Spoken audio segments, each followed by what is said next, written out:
उस जंगल राज के समय का आप बात मत याद दिलाइए। वो आज भी अगर याद आता है तो लोगों को लगता है कि वो ऐसा जीवन में फिर कभी समय दोबारा लौट कर नहीं आए जिस दौर से हम लोग गुजर चुके हैं। तो इसलिए प्रशांत किशोर जी के बातों से बहुत ज़्यादा हम लोग भयभीत नहीं होते हैं।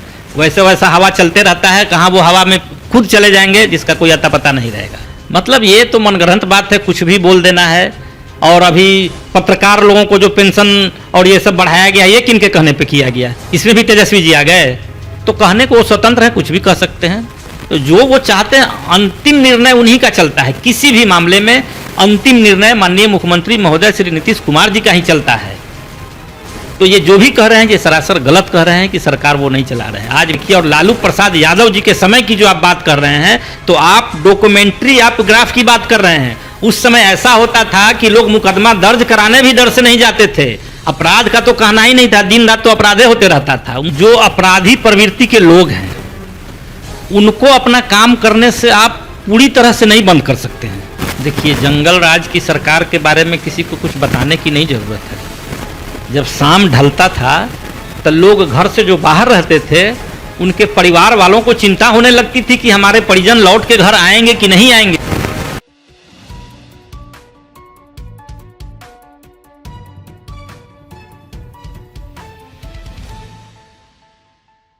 बिहार की राजनीति में एक बार फिर बयानबाजी तेज हो गई है। जदयू नेता संजय पटेल ने तेजस्वी यादव प्रशांत किशोर पर सीधा हमला बोला है। उन्होंने तेजस्वी यादव पर तंज कसते हुए कहा है कि जिस जंगल राज की पहचान उनके पिता लालू यादव के दौर में बनी, उस पर बोलने से पहले उन्हें खुद के गिरेबान में झांकना चाहिए। वहीं प्रशांत किशोर को घेरते हुए संजय पटेल ने कहा कि बिहार की जमीन पर सिर्फ भीड़ जुटाने से बदलाव नहीं आता, जिम्मेदारी उठाने की हिम्मत भी होनी चाहिए।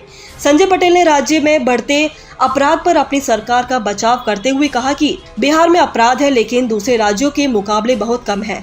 आंकड़ों को देखिए, सिर्फ बयानबाजी से सच्चाई नहीं छिपती। जाहिर है कि आने वाले चुनाव को लेकर नेताओं के बीच सियासी गर्मी तेज हो चुकी है। अब देखना होगा कि तेजस्वी यादव और प्रशांत किशोर इस बयान पर क्या प्रतिक्रिया देते हैं। नमस्कार, मेरा नाम सतबीर हुआ। आप देख रहे हैं न्यूज अड्डा 24। देखिए, मौजूदगी हमारी राजधानी पटना में सहयोग के तौर पर बातें करने के लिए वरिष्ठ नेता जदयू के संजय पटेल जी हैं। अच्छा है, हैंडसम है, बोलते भी अच्छे हैं, लेकिन हम तमाम के मुद्दों को लेकर बातें करेंगे। अभी जदयू में सब चीज़ ठीक चल रहा है। सबसे पहले स्वागत है सर। बहुत बहुत धन्यवाद सत्यवीर बाबू, आपका भी बहुत बहुत स्वागत है। सबसे पहले कैसे हैं? हम बहुत अच्छा हैं, आप अपना बताइए, आप कैसे हैं? बढ़िया। अभी जदयू में जिस तरीके से लगातार विपक्ष हमेशा आरोप लगाते हैं कि आपके नेता के बारे में, नेताजी आपके स्वस्थ हैं? देखिए, विपक्ष का काम क्या होता है? विपक्ष नाम क्यों पड़ा है ये बताइए। विपक्ष का काम ही है विपक्ष के जैसा बात करना है। अगर हमारे नेता स्वस्थ नहीं रहते, माननीय मुख्यमंत्री नीतीश कुमार जी अगर स्वस्थ नहीं रहते, तो बिहार का जो स्थिति आपको आज दिख रहा है, ये मतलब क्या कहा जाए, कम दिखने वाले लोगों को भी दिख जाएगा कि यहाँ का जो चकाचौंध है पूरे शहर का, इतनी रोशनी दिखेगी कि कम दिखने वाले को भी दिखने लगेगा। जैसी बिहार की स्थिति हो गई है, माननीय मुख्यमंत्री महोदय जी के द्वारा इसका कायाकल्प करके पूरे बिहार को बदल दिया गया है। पूरा बिहार बदल गया है, पुल पुलिया, रोड, बिजली, हर जगह एकदम जैसे आप बता रहे हैं। लेकिन दूसरी तरफ भी एक नज़र देखें तो वो रोज़ हत्याएं, रोज़ रेप केस, ये सारी चीज़ें, मर्डर, ये कैसे हो जा रहा है? क्योंकि बोला जाता है सुशासन बाबू की सरकार है बिहार में, तो सुशासन तो दिख नहीं रहा। बिल्कुल सुशासन की सरकार है। देखिए, जो अपराधी प्रवृत्ति के लोग हैं उनको अपना काम करने से आप पूरी तरह से नहीं बंद कर सकते हैं। उसमें गिरावट आ सकती है, उनको उसमें कमी लाया जा सकता है, लेकिन अगर पूरी तरह से अपराध बंद हो जाए तो फिर पुलिसकर्मी का काम ही नहीं रह जाएगा। इसलिए देखिए, हर व्यक्ति का मानसिकता अलग अलग होता है। तो जो अपराधी प्रवृत्ति के लोग हैं उनके दिमाग में हमेशा कुछ ना कुछ उसी तरह का चलता रहता है। तो इसलिए पूरी तरह से अपराध को बंद नहीं किया जा सकता है। आप किसी भी स्टेट को देख लीजिए, पूरी तरह से अपराध मुक्त नहीं हो सकता है, उसको कम किया जा सकता है, जिसको कम करने में हमारे मुख्यमंत्री महोदय काफ़ी अव्वल रहे हैं। और सुशासन की सरकार आज भी वही सुशासन की सरकार है।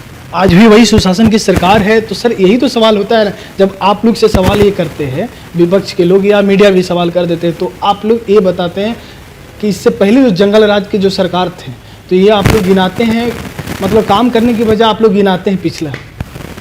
देखिए, जंगल राज की सरकार के बारे में किसी को कुछ बताने की नहीं ज़रूरत है। जब शाम ढलता था तो लोग घर से जो बाहर रहते थे उनके परिवार वालों को चिंता होने लगती थी कि हमारे परिजन लौट के घर आएंगे कि नहीं आएंगे, ये स्थिति थी। और आप कानून व्यवस्था की आप बात करते हैं, अभी जो हत्या हुई पारस हॉस्पिटल में, कितना समय लगा उसको पूरे उद्भेदन करने में, आप हमको बताइए। बंगाल से खोज के निकाल लाया गया। तो ये सुशासन का ही पहचान है ना। आज ये जो आप इस तरह से सारे केस का बहुत कम समय में उद्भेदन किया जा रहा है, तो ये सुशासन सरकार की ही पहचान और देन है।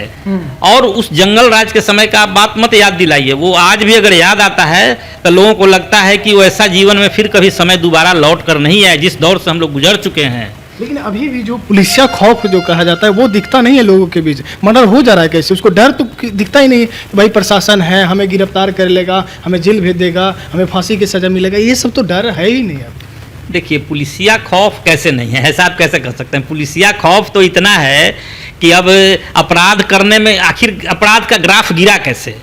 अपराध का ग्राफ इसलिए ही कम हुआ ना, पुलिसिया खौफ की ही वजह से। लेकिन कुछ लोग वैसा मानसिकता के होते हैं जिनको बदला नहीं जा सकता है, तो वैसे कुछ लोग रहते ही हैं, उसको आप नहीं दूर कर सकते हैं।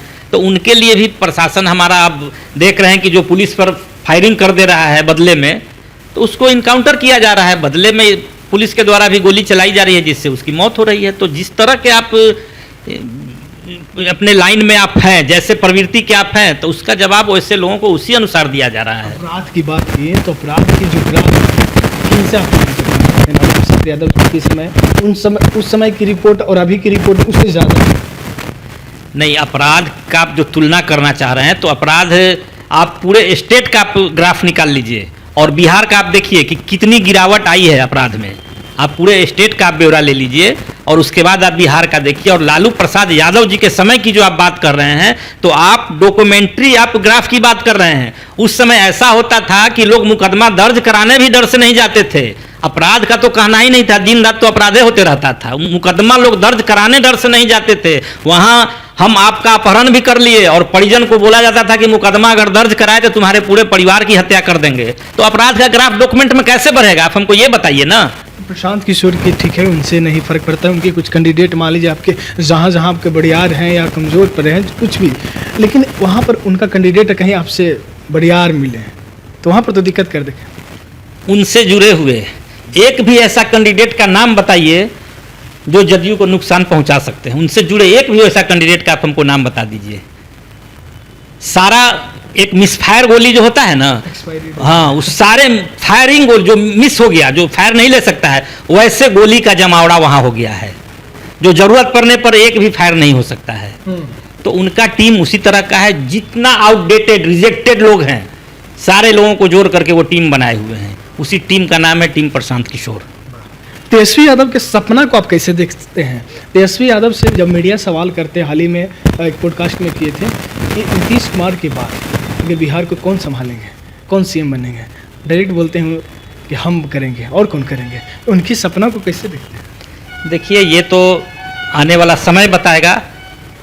और रह गई बात, तो यंग हैं और समय कब किस तरफ करवट लेता है ये कहना मुश्किल है। आने वाले दिनों में क्या होगा, इसलिए इस पर कुछ कहना अभी मुझे नहीं ठीक लगता है। यंग हैं, अपना मेहनत कर रहे हैं पार्टी के लिए, अच्छी बात है। लेकिन लोग का ये कहना है कि चचा भतीजा की जोड़ी कहीं ना कहीं तो अच्छा था। अच्छा पहले भी था, अच्छा आज भी है। और जनता मालिक है, जनता जिसको चुन लेगी वो आएंगे। इसमें तो जनता सर्वोपरि है, जनता जिसको चाहेगी उनको गद्दी सौंपेगी, क्लियर बात है।